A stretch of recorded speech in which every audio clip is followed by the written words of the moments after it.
खुलुमबाय स्टुडिय' दं आङो राकेश रामसियारि बे समाव बिटिसिआव थामहिनबा बिटिआर ओनसोलाव सोलोंथाइखौ लानानै मोनसे जाख्लनाय अजद बे अजद सिखांनायखौ लानानै बे समाव गोबां सुबुंफोरानो बे आयदाखौ लानानै सोंखारिनायखौ नुनो मोनदों खौरां बिजोंफोराव गोबां फोसावनायखौ नोंथांमोना नुनो मोनदों बे आयदानि सायाव दुलाराय बर' फरायसा आफादनि आफादगिरि बिथां दिपेन बर' बिथाङा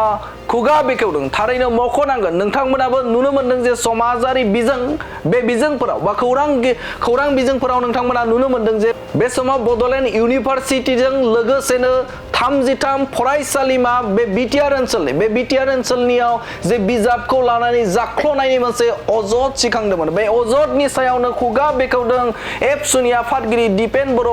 बिथाङा बुंथिदों जे जाखिनि अजद सिखांदों बे अजद सिखांनायाव जाखिनि अजद होदों बा बड'लेण्ड इउनिभारसिटियाव जाख्लनाय सोलिदोंब्ला बेखौ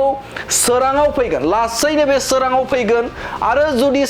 जुदि बे बिजाबनि सायाव जाख्लनाय जुदि जायाखैब्ला आरो बे बाथ्रायाबो सोराङाव फैगोन होननानै बाथ्रा बुंथिदों एबसुनि आफादगिरि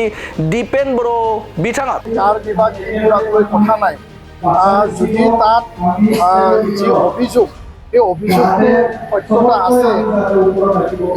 সত্যটো অনুসন্ধানত ওলাব তদন্তত ওলাব আৰু তাত যদি সত্যতা নাই সেইটোও ওলাব थारैनो मख'नांगोन जे बे आयदाखौ लानानै बे समाव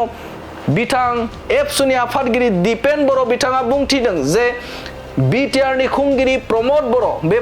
बर'नि नोजोर होनायजों बे समाव मोनसे कमिटि दादों आरो बे कमिटिया नायबिजिरनायनि गेजेरजों रोखायाव फैगोन सोराङाव फैगोन जुदि बड'लेण्ड इउनिभारसिटियाव जाख्लनाय जादोंब्लाबो सोराङाव फैगोन आरो जुदि जाख्लनाय जायाखैब्लाबो सोराङाव फैगोन होननानै बाथ्रा बुंथिदों बिथां एबसुनि आफादगिरि दिपेन बर' बिथाङा रोखा बाथ्रा बुंथिदों जे बे समाव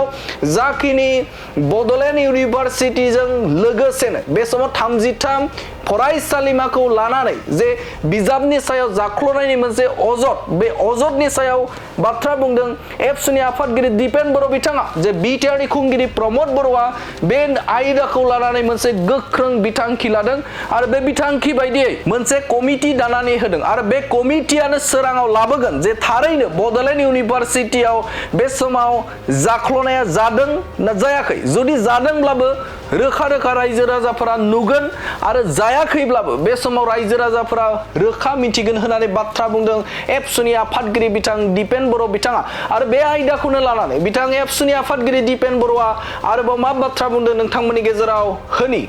অলরেডি প্ৰতিক্ৰিয়া দিছে যোৱাকালিও যে যি এটা এলিগেশ্যন বা অভিযোগ আহিছে তাত দুৰ্নীতি হোৱা বা তাত কমিশ্যনৰ কিবা কেলেংকাৰী হোৱা বুলি যি এটা অভিযোগ আৰু এই অভিযোগৰ ওপৰত নিখিল বড়ো ছাত্ৰ সন্থাই ভাল এটা তদন্ত আমি বিচাৰোঁ যে কি সঁচা কি মিছা তদন্তৰ জৰিয়তে সেইটো সঠিক অনুসন্ধান হ'ব লাগে আৰু ৰাইজে ইয়াৰ ওপৰত জানিব লাগে আৰু আমি দেখিবলৈ পাইছোঁ বিটিআৰ প্ৰধান প্ৰমদ বড়ো ডাঙৰীয়াই এটা নিৰপেক্ষ এটা কমিটি তেওঁ গঠন কৰি দিছে তদন্ত নিৰপেক্ষ হ'ব লাগে স্বচ্ছতা হ'ব লাগে আৰু কোনো কাৰণত শিক্ষাৰ লগত জড়িত শিক্ষা অনুষ্ঠানৰ লগত জড়িত এই বিষয়টো যাতে আপোচ কৰা নহয় ইয়াৰ কাৰণে মই এই মঞ্চৰ পৰা আহ্বান জনাইছোঁ আৰু দাবী জনাইছোঁ কাৰ বিভাগ এইবিলাক লৈ কথা নাই যদি তাত যি অভিযোগ এই অভিযোগটো সত্যতা আছে সত্যটো অনুসন্ধানত ওলাব তদন্তত ওলাব আৰু তাত যদি সত্যতা নাই সেইটোও ওলাব যেতিয়ালৈকে আমি অনুসন্ধান নহয় তেতিয়ালৈকে আমি ক'ব নোৱাৰোঁ কাৰণ অভিযোগ এটা আনিছে অভিযোগত মানে 33টা কলেজ এটা ইউনিভাৰ্চিটি আৰু বিষয়াসকলক ইয়াতে একেলগে মানে সন্নিৱিষ্ট কৰা হৈছে তদন্ত যেতিয়া তথ্য বা ইয়াৰ ৰিপৰ্ট দাখিল হ'ব তেতিয়া আমি গম পাম যে 15 দিনৰ সময়সীমা ৰাখিছে আমি তালৈ বাট চাইছোঁ কিন্তু আমাৰ দাবী আমাৰ আহ্বান থাকিব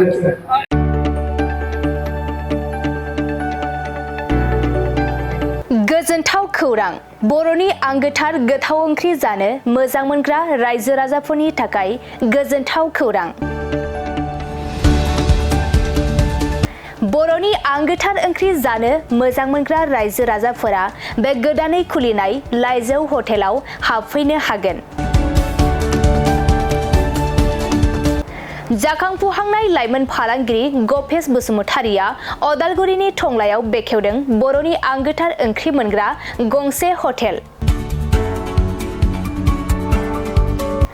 अदालगुरि जिल्ला टंलानि मिउनिसिपाल बर्ड मावख'नि साखाथियाव गोदानै बर'नि गोग्गो जानाय आदारनि गंसे लाइजौ मुंनि हटेल बेखेवदों। अदालगुरि जिल्लानि सिङाव थानाय फालांगिरि नोगोर टंलायाव गोदानै खुलिनाय बे लाइजौ हटेलाव बर'नि दोरोङारि जाग्रा आदारजों लोगोसे गोबां जाग्रा आदारफोरबो मोननो हागोन। गोदानै बेखेवजानाय बे लाइजौ हटेलाव अमा बेदर, बोरमा, लकेल ना, साम', नारजि, अनला खारै, थास', मैथा आरो नाफाम आरो गोबां आइटेमफोरखौ मोननो हागोन। बेनिखायनो नोंथाङाबो अदालगुरि जिल्ला टंला लामाजों थांलाय फैलाय खालामोब्ला बे गोदानै खुलि जानाय लाइजौ हटेलाव हाबनानै बर'नि दोरोङारि गोथाव जाग्रा आदारफोरखौ जालांनो हागोन। आरो नोंथाङा नैबे 9101758967 जानबुं नम्बरनि गेजेरजों खौरां लाहरनानै आबुङै मिथिना लानो हागोन।